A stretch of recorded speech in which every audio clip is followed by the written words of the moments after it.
Bonjour à tous. Et d'abord, merci d'être venus si nombreux pour ce 3e colloque de la revue Clinique que j'ai le grand plaisir d'ouvrir au nom des équipes éditoriales de la revue Clinique.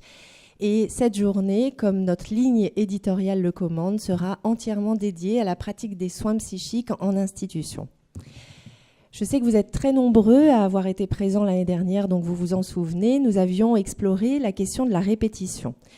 Ce qui nous a conduit, pour étendre et poursuivre ce chantier de réflexion, à retenir pour cette année le thème de la vie quotidienne en institution, puisque vous le savez, la vie quotidienne s'entend ordinairement comme une rythmique répétitive du jour après jour. Bien, je crois que cette journée sur le quotidien en institution montre que c'est une question qui vraiment montre la qualité de l'organisation de ces colloques de la revue Clinique, car c'est une question qu'on ne se pose pas souvent sous cette forme-là. C'est-à-dire sous la forme de, au fond, qu'est-ce qu'on fait du quotidien ? Et que ce soit du cabinet du psychanalyste à l'institution psychiatrique, en passant par des institutions plus tournées vers des âges de la vie, je crois qu'elle est incontestablement, dans cette matinée, déjà bien mise en valeur.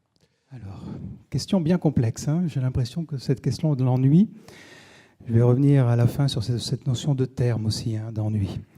Mais en tout cas, merci d'abord et bravo pour vos interventions, parce que tous les trois, finalement, vous nous avez bien montré, je dirais, les deux grandes faces, hein, de l'ennui.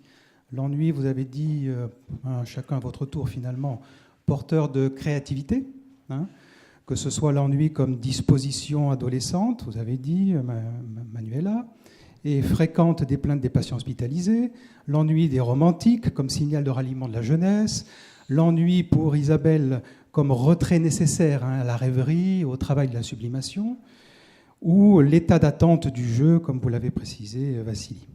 Et puis l'autre face, l'ennui qui porte la marque de la perte, du vide, avec la question de l'ennui au travail, vous venez d'en parler, jusqu'au bore-out, marqué par le désinvestissement et puis par l'arrêt de la sublimation, justement. Eh bien voilà, ce sera mon fil rouge. La lettre volée est comme l'environnement non humain dans le paysage humain quotidien. Il est en évidence, semble sans valeur, alors que c'est bien justement tout le contraire. Il constitue d'autant plus d'ailleurs une part de l'essentiel de la réalité psychique humaine qu'il est en négatif, manifestement, refoulé, sinon dénié. Le paradoxe de l'environnement non humain quotidien est donc bien d'être constitué d'objets si évidents que leur banalisation les rend invisibles. Et justement, vous allez voir, c'est typiquement le cas de l'échographie obstétricale, dont je vous parlerai dans un instant après avoir pris quelques minutes pour définir l'environnement non humain qui est, à mon sens, un acteur principal du quotidien en institution. Alors, c'est...